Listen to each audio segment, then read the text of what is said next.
नमस्कार, आप देख रहे हैं एचके न्यूज और मैं हूं आपके साथ रश्मि पांडे। आज जो खबर हम आपको दिखाने जा रहे हैं वो शायद ही आपने सुनी और देखी होगी, और देखी भी होगी तो केवल फिल्मों में। साइबर सिटी गुरुग्राम में आसमान छूती जमीन की कीमतों के चलते करीब 400 करोड़ रुपए का मुआवजा पाने के लिए 13 लोगों ने दावेदारी पेश की है, जिनमें से 6 दावेदार एक ही नाम के हैं, एक दावेदारी बेटे के नाम से है और 6 अन्य के पास जमीन के एग्रीमेंट है। सभी ने खुद को असली बताते हुए मुआवजे का असली हकदार बताया। ये सभी 6 चरणजीत सिंह और बाकी के 7 दावेदार देश के अलग अलग राज्यों के रहने वाले हैं और 8 एकड़ जमीन का मुआवजा लेने के लिए राजस्व विभाग के पास पहुंचे हैं। मामले का खुलासा एक आरटीआई एक्टिविस्ट द्वारा किए जाने के बाद इन सभी के खिलाफ एफआईआर दर्ज कर पुलिस ने जांच शुरू कर दी है। देखिए हमारी ये स्पेशल।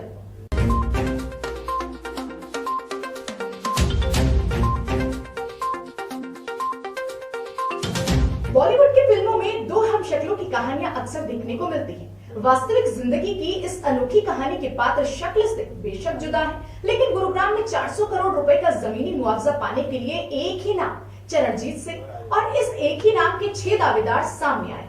खास बात यह है कि उन सभी का पिता का नाम नंद सिंह रेखी और मां का नाम मंजीत कौर रेखी बताया है। कई दावेदारों ने तो अपनी वंशावली भी एक ही दर्शाई है। इन 6 चरणजीत के अलावा 7 अन्य दावेदार भी मुआवजा राशि पर हक जमाने के लिए सामने आए हैं, जिनमें एक चरण सिंह जीत का बेटा है और बाकी के 6 चरणजीत के साथ एग्रीमेंट वाले हैं। जिनमें एक चरणजीत का बेटा है और बाकी के 6 चरणजीत के साथ एग्रीमेंट वाले हैं। ये सारा वाक्य जब आरटीआई एक्टिविस्ट रमेश यादव द्वारा राजस्व विभाग के अधिकारियों के समक्ष आया तो वो भी चकरा गए। दरअसल 13 चरणजीत उस समय सामने आए जब दिल्ली गुरुग्राम एक्सप्रेस वे के साथ लगती करीब नौरंगपुर गांव की 8 एकड़ जमीन का मुआवजा चरणजीत सिंह के नाम अवार्ड हुआ। इस जमीन का कुछ हिस्सा national highway authority of India और शेष प्रदेश सरकार ने ट्रांसपोर्ट जोन बनाने के लिए 2013 में अधिकृत किया था। जमीन के मालिक यानी चरणजीत सिंह पुत्र नंद सिंह को इसके लिए 44 करोड़ 1,33,000 रुपए मुआवजे का भुगतान किया जाना था, लेकिन चरणजीत सिंह किसी कारणवश मुआवजा राशि नहीं ले पाए और समय बीतने के साथ मुआवजा बढ़ोतरी हुई और ब्याज के चलते ये रकम करीब 400 करोड़ रुपए हो गई। शुरू में तो काफी दिनों तक मुआवजे पर किसी ने दावा नहीं किया, लेकिन बाद में अचानक एक के बाद एक 6 चरणजीत सिंह बनकर और एक बेटा बनकर बाद 6 अन्य दावेदार सामने आए। भूमि अधिग्रहण अधिकारी ने इन्हें अपने समक्ष प्रस्तुत होने के लिए कहा तो कई चरणजीत सिंह पहुंच गए। विवाद बढ़ा तो मामला अदालत में पहुंच गया।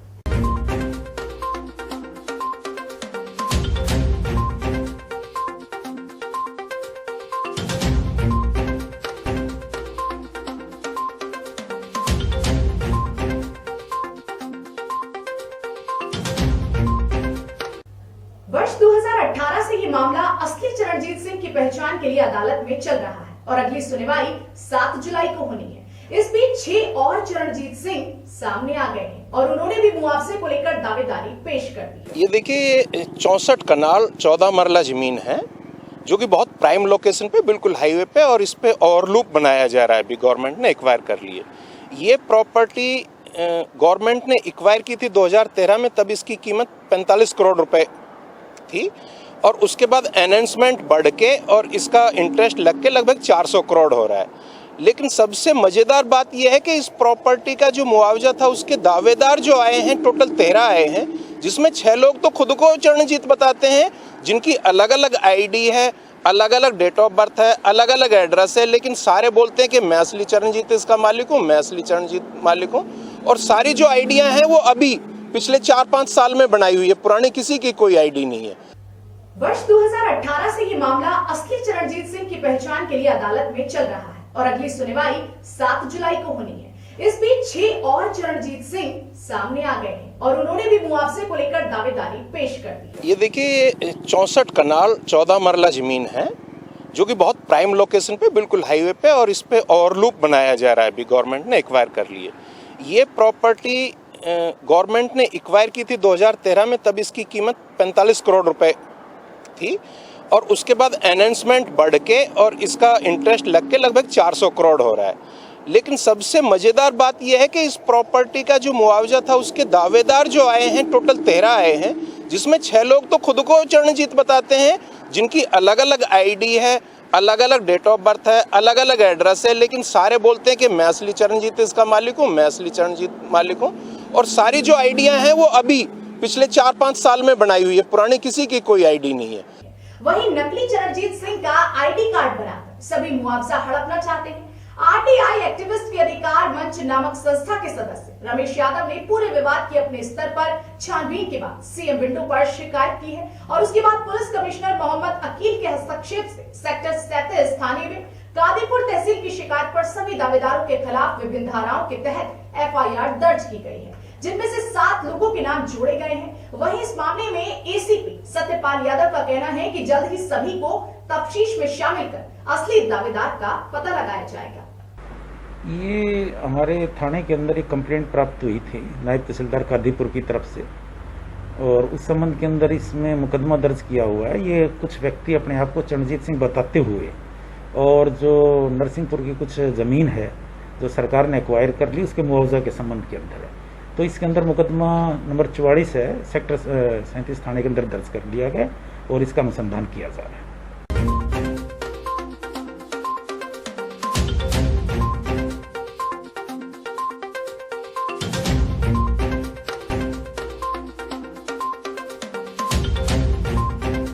अभी जब ये एक्वायर होने के बाद में इन सभी ने एलओसी के पास में केस लगाया और वहाँ डिस्प्यूट में आया, तो उस केस को कोर्ट में भेज दिया गया। 2 साल से कोर्ट में केस था, तो ये हमें पता चला कि असलियत ये है कि यहाँ पे जो चरणजीत थे वो बहुत पहले एक्सपायर हो चुके हैं और उनका कोई वाली वारिस है नहीं। यहाँ पे गवर्नमेंट प्रॉपर्टी हो गई है इस तरह से। लेकिन इस पैसे को लेने के लिए पहले इसमें 2 आदमी आए, दोनों ने आके कुछ दिन तो ये सोचा मैं ले जाऊं, तो कुछ दिन बाद सोचा कि हमें नहीं मिलेगी अलग से, तो उनका आपस में कॉम्प्रोमाइज होना शुरू हो गया कि हम बांट के और तब ले लेते हैं। एक आदमी को कर देते हैं, एक चरणजीत है, दूसरा क्लेम ही नहीं करेगा, उसको मिल जाएगी। लेकिन बाय द टाइम कोई तीसरे आदमी को पता चला कि पैसे लेने के चक्कर में वो भी एंटर कर गया, और इसी तरह 13 आदमी इसके वारिस बन गए। कोई चरणजीत बन गए, 6 चरणजीत बन गए, एक उनका लड़का बन गया, 2 उनके जीपी होल्डर बन गए, 3 उसके एग्रीमेंट के मेरे से एग्रीमेंट कर रखा था, और सभी कोर्ट में दावा अपना पेश कर रखा। और एक और मजे की बात है कि इनके ऊपर सबको पता है कि इतने चरणजीत नहीं हो सकते एक प्रॉपर्टी का। अभी तक कोई इनके ऊपर कोई क्रिमिनल जांच या केस नहीं किया गया था और ना ही कोई इस तरह की इन्वेस्टिगेशन हुई थी। फरवरी में जब हमें पता चला तो आरटीआई से डॉक्यूमेंट्स निकाले, और डॉक्यूमेंट निकालने के बाद में हमने इसकी सीपी साहब को कंप्लेंट दी, सीएम विंडो पे भी कंप्लेंट भेजी।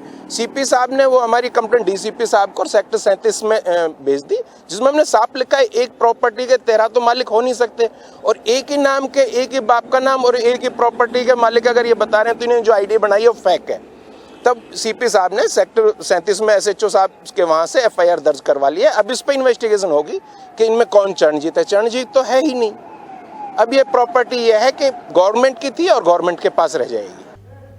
दिल्ली के ग्रेटर क्लास के रहने वाले चरणजीत सिंह नामक सिख ने यह 8 एकड़ जमीन 1980 में खरीदी थी। बताया जाता है कि कुछ ही समय बाद उनकी मौत हो गई। उनके वारिस कहां और कौन है, इसके बारे में किसी को कोई जानकारी नहीं है। सूत्र बताते हैं कि 1984 के दंगों में उनकी मौत के बाद उनका परिवार विदेश जा बसा और कभी लौटकर नहीं आया। इस जमीन की एक बार फर्जी रजिस्ट्री किए जाने की भी जानकारी सामने आई थी। इस पूरे प्रकरण में कई नेताओं व उच्च ओहदे वाले प्रशासनिक अधिकारियों की खूब रुचि। वहीं अब करोड़ों रुपए की मुआवजा को पाने की चाहत रखने वाले सभी चरणजीत सिंह के खिलाफ पुलिस ने कार्रवाई शुरू कर दी है। चरणजीत सिंह सन ऑफ नंदी सिंह ने सन 80 में ये प्रॉपर्टी खरीदी थी, और उसके कुछ दिन बाद उनकी एक्सपायर होगी, उनकी भी और उनके वाइफ भी एक्सपायर होगी। उसके बाद में लगभग 30-35 साल से हम देख रहे हैं कि इस जमीन को कोई नहीं बोता था, इसको बिल्कुल खाली पड़ी थी, कोई इसके ऊपर वो नहीं था। अब लोगों ने बीच में भी कोशिश की कि हम इसके मालिक बनने की कोशिश करें, नहीं बनी, बहुत ज़्यादा वो नहीं था। लेकिन अब जब ये 400 करोड़ की प्रॉपर्टी हो गई, बिल्कुल कैश आ गया इसके बदले में, तो ये एक एक चरणजीत बन के वो कोई चरणजीत आ रहा है, कोई कुछ नाम से आ रहा है, कोई किसी बेस पे आ रहा है, लेकिन असली चरणजीत है ही नहीं। इस स्पेशल न्यूज में फिलहाल इतना ही। देश दुनिया की तमाम बड़ी खबरों को जानने के लिए बने रहिए हमारे साथ और देखते रहिए एचके न्यूज।